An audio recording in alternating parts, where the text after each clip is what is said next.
Hello, everyone. This is Dr. Abidemi. Today, we're going to take a look at how to measure a nation's well-being. All right. So far, we've gone through chapters 1 and 2. Chapter 1, overview of economics. Chapter 2, the basic economic problems. And today, we'll dive into measuring a nation's well-being. So, after this section, what are some of the things you will get to understand? Right? You will know the difference between subjective well-being and objective well-being. You will know the indicators used to measure a nation's well-being. You would understand the difference between real and nominal GDP, and you will grasp the concept of the circular flow of income. Now, let us start with subjective well-being. I'm sure if I ask you a question, how do you feel? Or what are some of the factors or indicators that shows you're an happy person? You would have different yardsticks. You might say more money, you might say vacation, you might say shopping, you might say buying a new house, right? That is peculiar to you. Those are some of the things that you do that guarantees your happiness. All right. And for example, I said subjective well-being relates to how individuals evaluate their happiness. I asked my students what are some of the things they do to make them happy. The responses include sleeping, watching movies, having money, shopping, traveling, playing cards, spending time with family, etc. Work satisfaction is also a way of evaluating our happiness. As human beings, each of us wants to feel fulfilled. All right. So subjective well-being is asking the question: what are those things that makes you happy, or what are those things that you do that makes you happy as an individual? Right. That is just your own kind of personal view of happiness. All right. And those things are not bad because we all cope or live differently.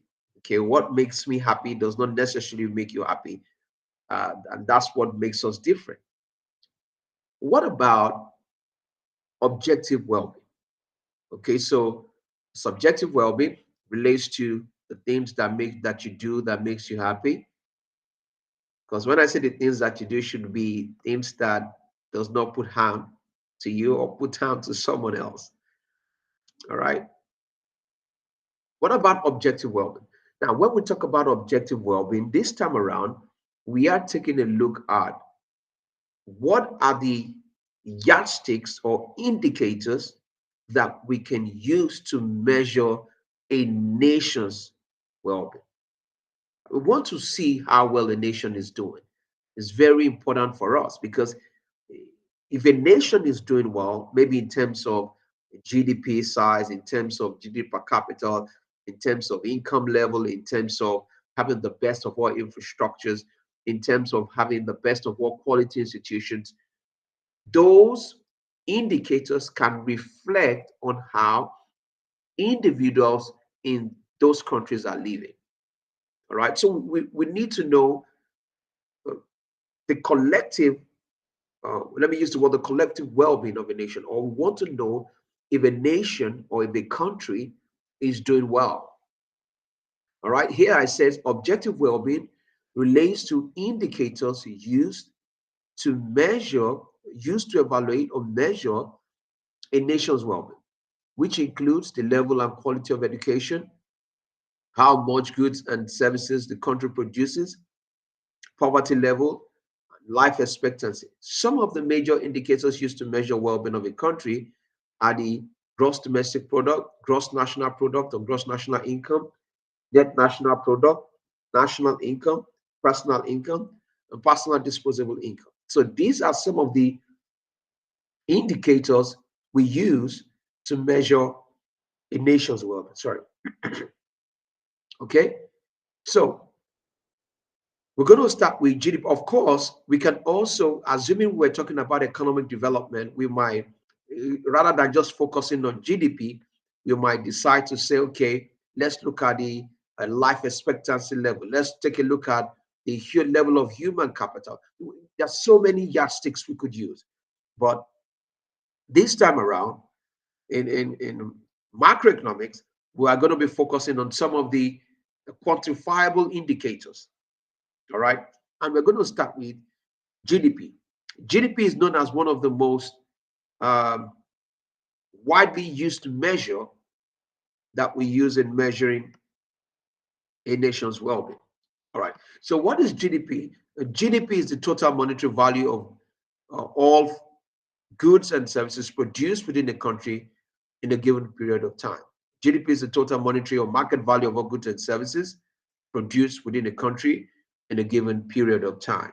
Now, what does market value mean? The market value means the value of all goods and services are measured in monetary terms using market prices.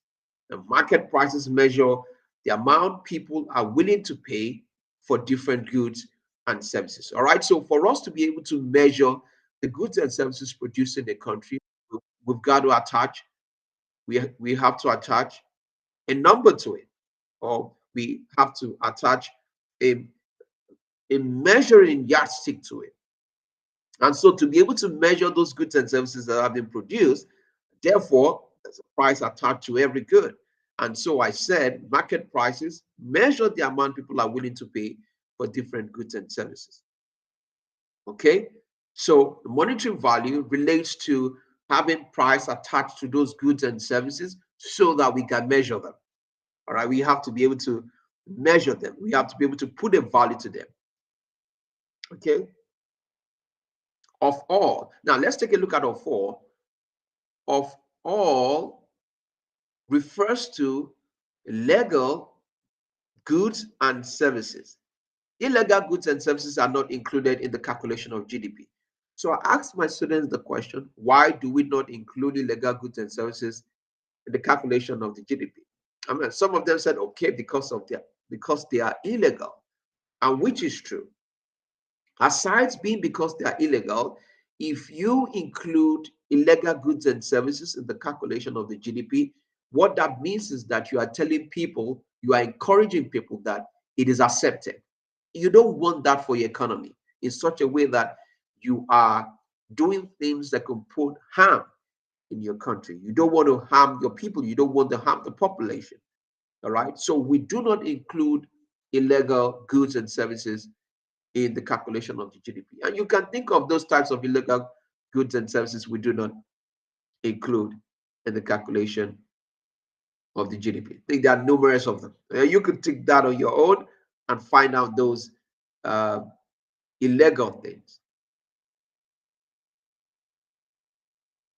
All right. So now the next one is goods and services. So I am breaking down the definition. So we've done this one right here. So I've said total monetary value. I've done market value or monetary value, which price been attached to it, of all legal goods, not illegal. Now we'll take a look at goods and services.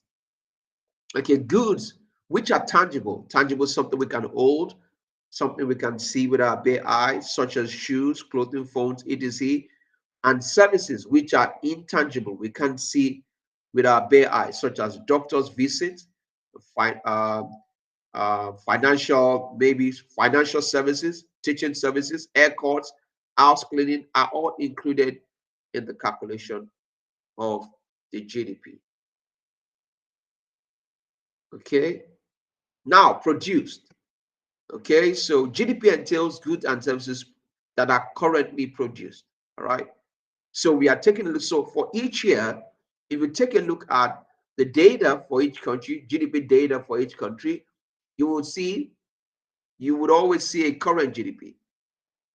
Okay, you will see for 2024, you will see for 2023, you'll see for 2022, 2021, 2020. So we are taking a look at the goods and services that are currently produced. Okay, because we continually need, it is important to continually meet the needs of people. Okay, and to meet the needs of people, it is essential to continually produce goods and services. That's why we take a look at goods and services that are currently produced.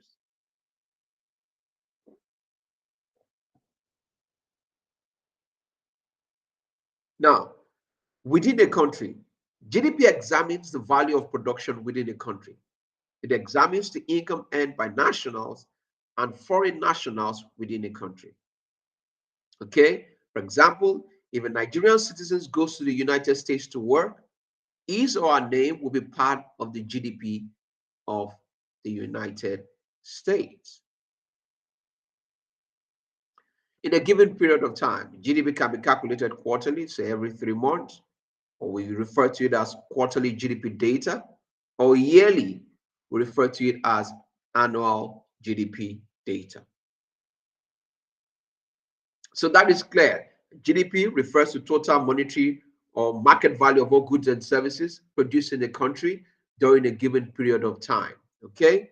Now, let us now see the difference between nominal versus real GDP. All right. So, nominal GDP does not account for inflation and it is measured in current prices. So, if I take you to, for example, the World Bank data right now, you're going to see GDP at current prices, US dollars. Now, uh, uh, there are different measuring parameters there. Just giving you an example. But if you want to know which one of those data is nominal and which one of those data is current, is real, for nominal GDP, you would see it is at current prices. Okay? Why? We say nominal GDP does not account for inflation and is measured in current prices, while real GDP accounts for inflation and is measured in constant prices. Real GDP can be further expressed as real GDP per capita, which is, or real GDP per worker. So we can express real GDP in terms of real GDP per capita or real GDP per worker. If we take a look at real GDP per capita, it essentially refers to GDP divided by population. Or we could say real GDP per capita is also called real GDP per person, which includes, we include kids in the calculation. Everyone is included. Why is everyone included in the GDP per person or per capita? Because everyone enjoys the consumption of goods and services, including babies. All right.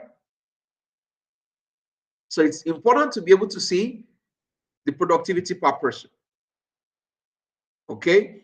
So once again, rigid per capita essentially refers to GDP per person and is calculated by dividing real GDP by the total population. What about real GDP per worker? So real GDP per worker takes a look at real GDP divided by the number of people that are employed. All right. You want to know how productive the working population is. All right, which is important. So for region per capita, I said it measures income per head per person of the population. Real GDP per person grows if real GDP grows faster than the population grows. On the other hand, real GDP per worker measures income per head of the working population. These two concepts are used to compare the standard of living across countries. It shows productivity per person. So we can also have what we call real GDP growth rate. So if you know what the GDP is, we want to know how a country is growing from one year to another. So we can easily know that by using the GDP growth rate formula. All right, we want to know the rate at which the country is growing from one year to another. Is it 1%? Is it 2%? Is it 3%? Is it 4%?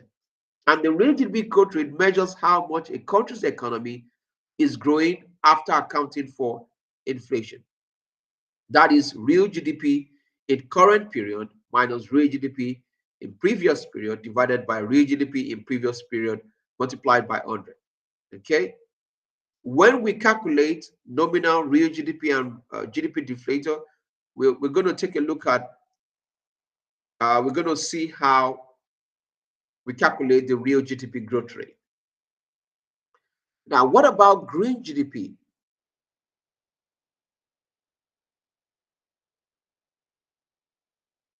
That is GDP minus environmental cost. So let's take a look at the magic of compounding and the rule of 70. All right, so this is usually used in investing or used for projection. All right.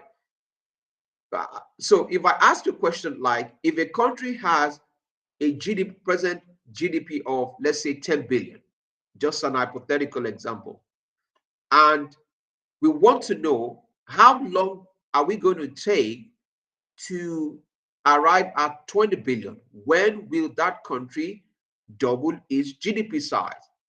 When will that country double its GDP size? We could use the rule of 70. So if the country has a GDP of 10 billion, and when is it going to get to 20 billion? If the country grows at 2%.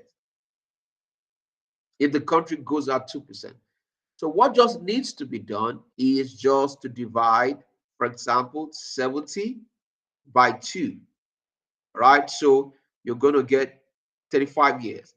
It means that that country will be able to double its GDP size to 20 billion in 35 years. Okay, it's usually used for projection. You want to have an idea of when you guys can double your growth, or double your GDP value. Okay, so just like individuals have a plan, countries also have a plan. They have such projections. Okay, so the rule of 70 is usually used for projection. So the rule of 70 states that the number of years it takes for the level of a variable to double is approximately 70 divided by the annual percentage growth rate of the variable. For example, if an economy grows at 1% per year, it will take 70 over 1 equals to 70 years for the size of the economy to double. If the economy grows at 2% per year, it will take 70 divided by 2, that is 35 years, for the size of the economy to double. All right. So if the economy grows by 7% per year, it will take 10 years. Okay, it will take 10 years for the size of the economy to double. Sorry, excuse me. And so on. All right. Now, so aside gross domestic product, there are other metrics we use to measure a nation's well-being. And another of those metrics is GNI. So GNI refers to goods and services produced by nationals of a country, both at home and abroad. And this excludes the goods and services or income earned by foreigners. So you see the difference between GDP and GNI. GDP looks at the total of final goods and services produced within the country, which includes goods produced by the nationals of a country, okay, and foreign nationals of a country. Okay, foreign are that those who are not from that particular country. All right. GNI takes a look at goods, all right, produced by nationals of a country, both home and abroad, and it excludes foreign nationals. Okay, it excludes foreign nationals. GDP, goods produced within the country, it includes both nationals and foreign nationals. GNI, goods produced, okay, by nationals of a country, both home and abroad, and it excludes foreign nationals. What about net national product? For net national product, it is the total income earned by a nation's residents, which is GNP minus losses from depreciation. What is depreciation? Depreciation is the loss in the value of an asset or the wear and tear of an asset. So NNP equals GNP minus depreciation. What about national income? National income is the total income earned by nation's residents in the production of goods and services. That is, NI equals NNP minus indirect business taxes such as sales taxes plus business subsidies. Personal income. The personal income is the income that households and non-corporate businesses receive. That is, personal income equals national income minus retained earnings minus corporate income tax minus social insurance contributions. What are retained earnings? Retained earnings refers to income that corporations have earned but are yet to pay out to their owners. And lastly, we have personal disposable income. So personal disposable income is the income that households and non-cooperative businesses have left after satisfying all their obligations to the government. So personal disposable income is income minus tax or non-tax payments. Income minus tax and non-tax payments. Okay, so after all deductions have been made, whatever that you have left, that's what you have to spend. That is what is called personal disposable income.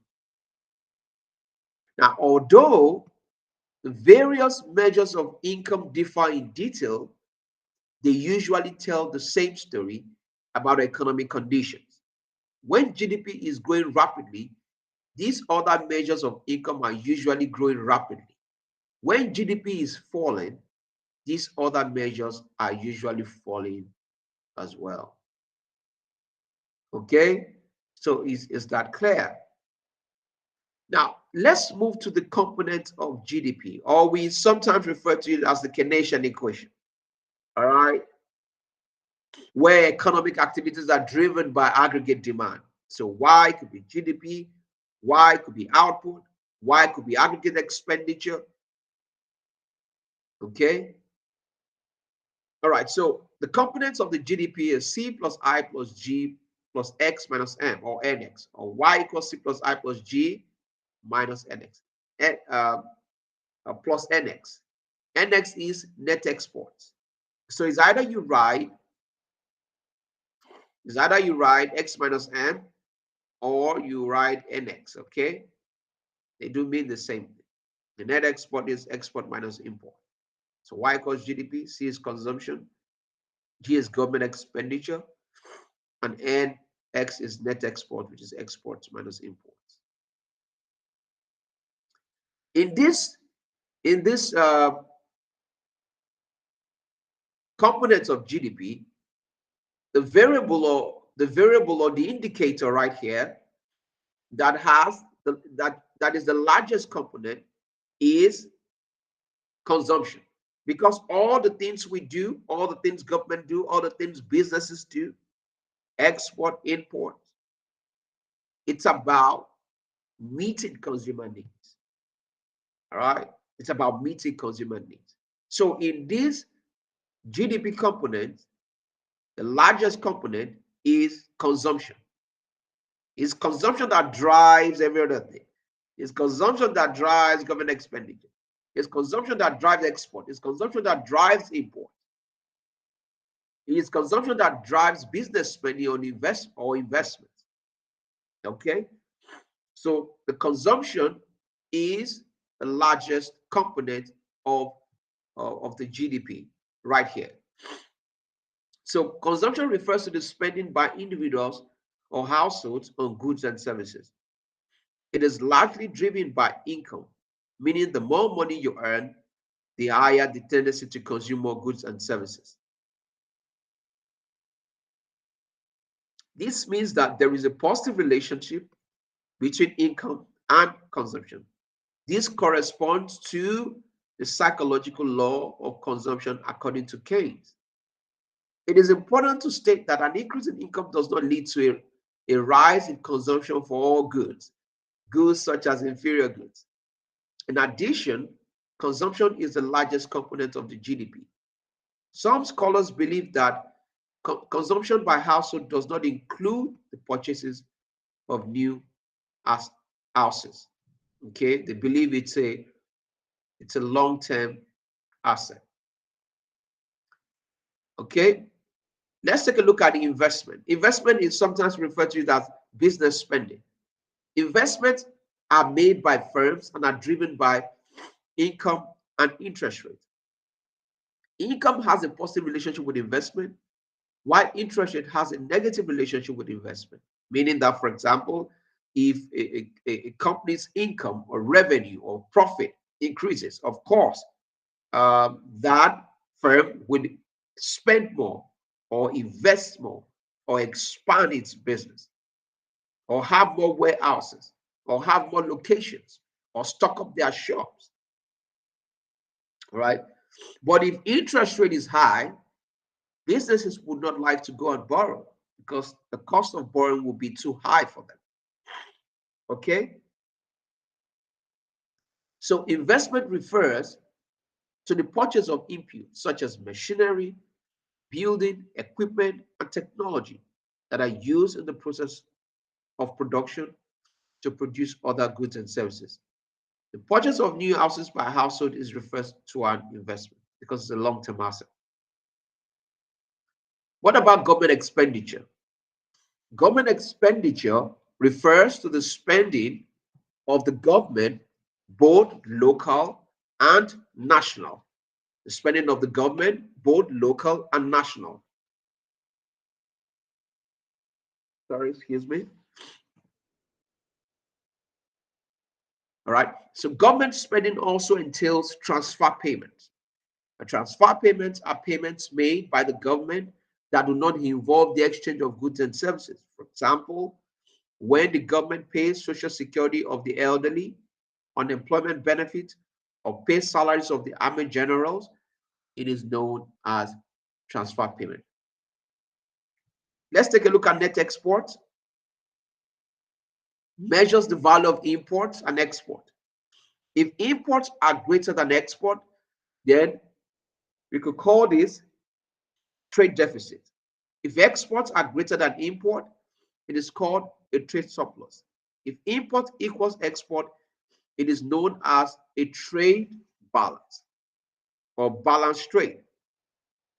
A country can adopt any of these trade measures depending on their macroeconomic objectives. What about GDP deflator? The GDP deflator measures the change in prices of all goods and services produced in an economy. It helps economists compare the level of real economic activity from one year to the next. Okay, so GDP deflator or GDP, when we see the measurement of inflation, uh, GDP looks at the prices of all goods and services produced in an economy. That's something produced domestically within an economy. So the formula for GDP deflator is nominal GDP divided by real GDP multiplied by 100. What are some of the limitations of the use of GDP as an economic indicator?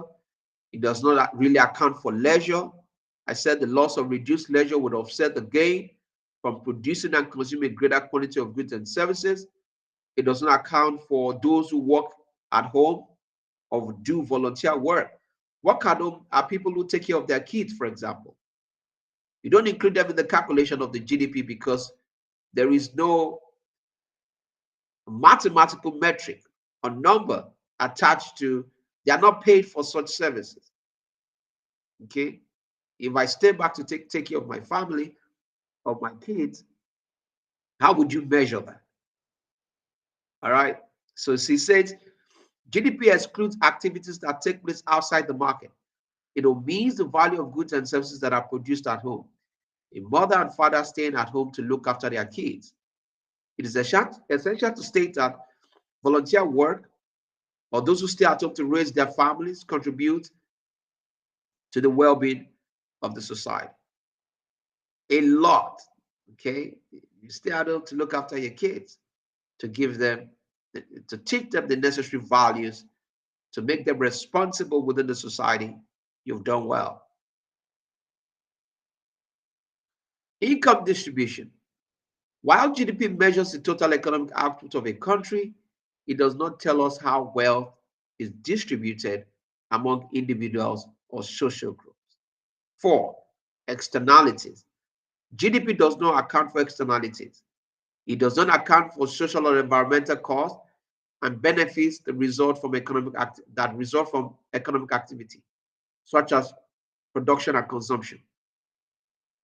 Externalities are third-party effects, either positive or negative, on those who are not directly involved in the transaction.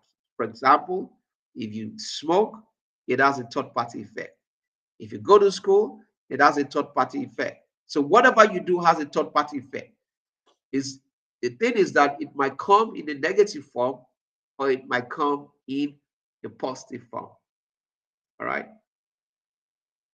If you have an health condition and you're meant to take your medicine regularly and you don't do that, you could affect someone else. Okay, it has a third party effect.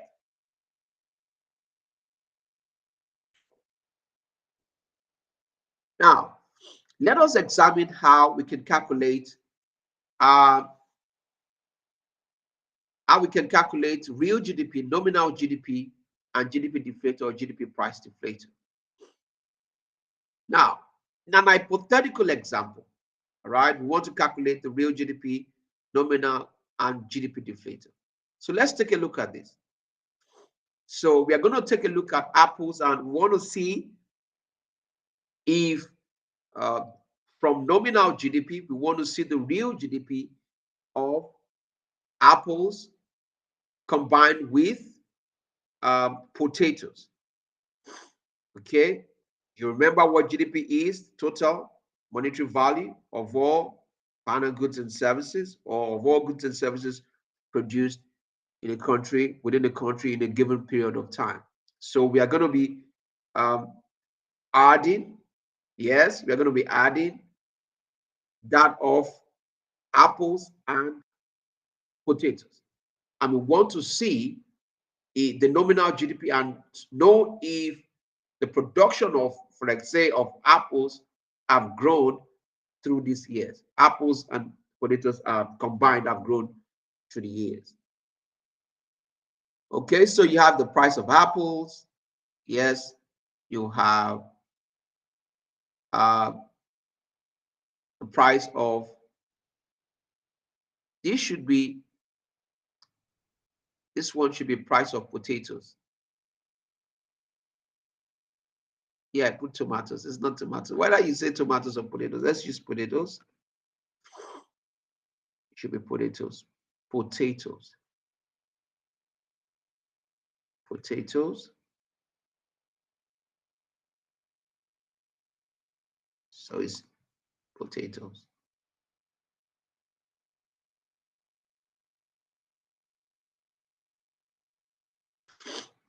So this should be price. This should be price of potatoes.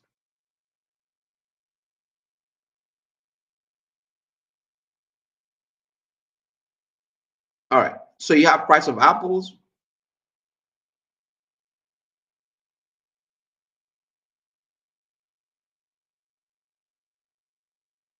Yeah. So if you have price of apples per kg, 2016, 1 euro, 2017, 2 euros, 2018, 3 euros. You have quantity of apples per kg. For 2016 is 100, for 2017 is 150, for 2018 is 200. So you buy for 1 euros,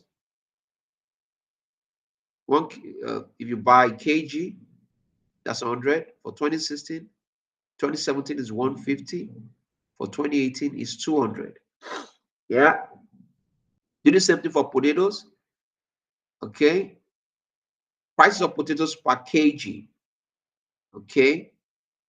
Is 2 euros, 3 euros, and 4 euros.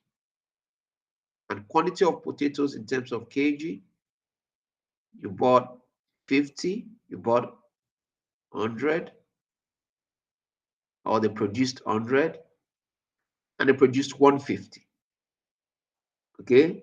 Now, how do we calculate the nominal GDP? To calculate the nominal GDP, what you need to do is You do. So 1, let me use, you want times 100, yes, plus 2 times 30. Okay, do this there, times, and you can see that below, all right? So when you do that, plus, when you do that, you're going to have, so 1 times 100 plus 2 times 50. That's 50. Do the same thing. 2 times 150 plus 3 times 100. 3 times 200 plus 4 times 150. So the values you get 200, you get 600, and you're going to get 1, 2. So these values are your nominal GDP or your nominal values. Okay? Your nominal values. Let me clear that. Now, let's go to real. For real, we are going to pick a base. We're going to use the price of a base year. Okay, see, base year as 2016. So if we pick the price of the base year, which is €1, this is it, at 2016, we're going to pick one. That's for apples. So you pick 2, which is for potatoes, all right? I don't need to change them, but you understand what I'm saying. For potatoes. All right. So if we pick the base price, what we're going to do is, rather than saying picking the current price, it will be 1 times 100 plus 1. So 1 times 100. Let me do for apples. It will be 1 times 150.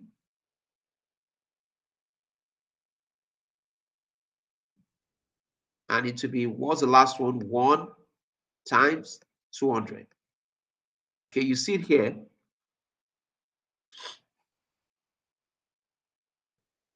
You see, 1 times 100, 1 times 150. You are also going to see 1 times 200, which is the last one. For potatoes, it will be 2 times 50, 2 times 100, and 2 times 150. Okay, you will see that right here. See, you see that all at 2 times 150, 1 times 200. So the values that you have right here will be 200, 350, and 500. So that is your real GDP. And you can see that the real GDP, aside from that of 2016 real GDP and 2016 nominal GDP will be the same, all right, because we're using that same price, all right. But from 2017 to 2018, the value of your real GDP will be lesser. See, for example, see, 350 is your real GDP, and your nominal is 2016 because is 600. You remember that we said that real GDP accounts for inflation, and no nominal GDP does not account for the changes in price of goods and services, and so that will be naturally higher than real GDP. Now, to calculate the GDP price deflator, that will be um, nominal over real multiplied by 100. So the first one is 200, 200 multiplied by 100, 600, 350 multiplied by 100, and 1, 2 divided by 500 multiplied by 100. And these are your GDP deflator. From this GDP deflator, we can easily know the inflation rate. Okay, so what is the inflation rate? Inflation rate will be, for example, you're going to have 171 for 2017, 171 minus 100 divided by 100 multiplied by 100 over 1. Okay, that's what you're going to have. You're going to do. You remember I gave you the formula here? I think you get 70, 71. Okay, see, nominal over real GDP? No, here, sorry. Let me go to where I had that. Where is it? give you something similar. So you see this growth rate where you have current minus previous variable. So something related to that, that same formula, that's what you're going to use. So we use that same current minus previous divided by previous multiplied by 100. So you're going to have 71%. If you do the same for 2018, 240 minus 171 divided by 171 multiplied by 100, then you would get your, I think it's 43% thereabout. All right. Now let's move to circular flow of income. Let's move to circular flow of income. Let's move to circular flow of income. So in the circular flow of income, you have the movement of spending and income within an economy. So one person's expenditure could be another person's income. Okay? All right. And we'll start from explaining how do the firms acquire, or where do the firms acquire the factor input from? Where do the firms acquire the factor input from? In fact, what I'm going to do is I am going to do circular flow of income differently. Okay? I think I should do that differently. But let me go on. All right, let me go on. All right, so in the circular flow of income, if we take a look at it, where does the firms acquire the factor input from? Where do they acquire the factor input from? They acquire the factor input from the households. All right. So what are those factor inputs? Land, labor, capital, and entrepreneurship. You could see the arrow right here. Look at the arrow. Yeah, see here. So the firms, you see the arrow, the household supply, the firms, the factors of production, the factor input, and the firms pay for these factors of production. If they pay for the factor of production, we call it factor income. Yes? And those factor incomes are the rewards for the factors of production. What's the reward for land, rent? What's the reward for labor, wages or salaries? What is the reward for capital, interest? What is the reward for entrepreneurship, profit or loss? Okay, so I further said that out of this factor income received by the household, not all of those income are being spent. Some of those income are saved. You pay taxes and you import goods and services from the income that you've been paid. If you add up these, we call it leakages. We call this leakages. If you take a look at the other side, from the factor input that the firms get from the households, they use it to produce goods and services. All right, you see the arrow. Okay, you see the arrow. They use it to produce goods and services. And these goods and services, what do the households do? They have to consume. We call it consumption expenditure. Out of this consumption expenditure, it's not just the households that consume. Yeah, you could also have business spending, which is investment. You could have government spending. You could also have export. If you add these three together, we refer to it as injections. We refer to it as injections. Okay? We refer to it as injections. And so,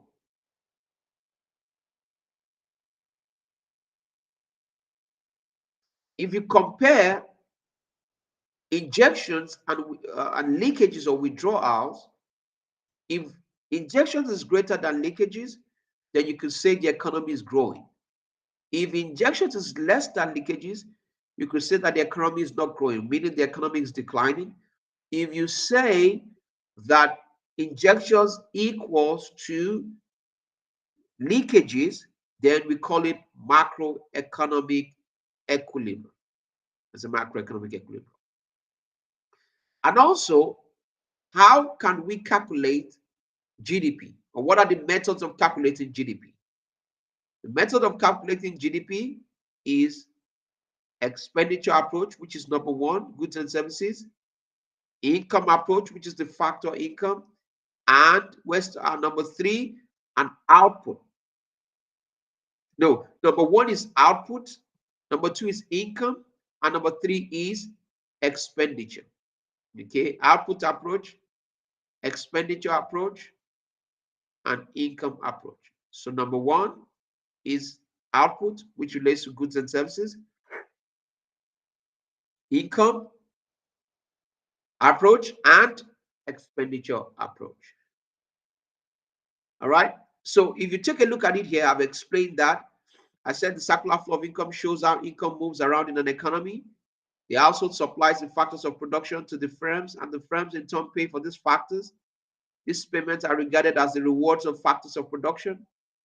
When households receive the income, there are some economic activities they engage in, such as saving, paying taxes to the government, and importation of goods and services.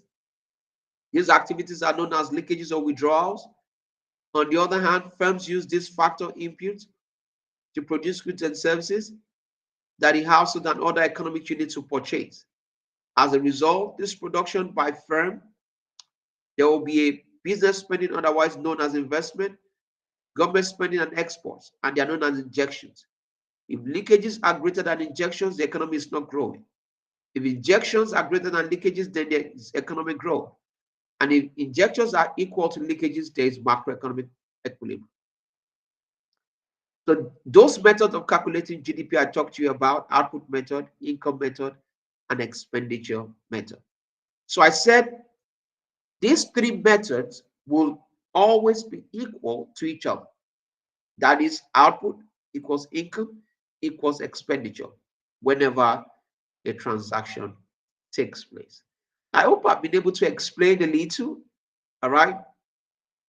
If you have any questions, you could drop your questions in the comment section, and I will be able to address your questions. All right. I'm a little bit cold. All right. So, guys, I'll see you guys in our next class, in our uh, chapter 4, where we take a look at measuring the cost of living. When we take a look at measuring the cost of living. All right.